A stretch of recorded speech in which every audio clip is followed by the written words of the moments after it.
New at noon, a major announcement for the state of Florida. Governor Ron DeSantis said he will be lowering Florida's prepaid prices to make college more affordable.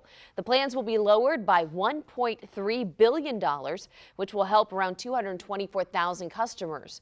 More than 108,000 plans are now paid in full, and those families will receive a cash refund of $4,700.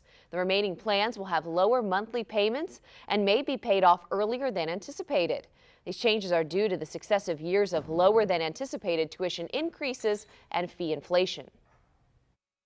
There's a lot of great things that can come from getting that advanced knowledge and skills and a college degree, but I think as we've seen throughout our society over the past 10, 15 years, that has caused some people to go into crippling debt.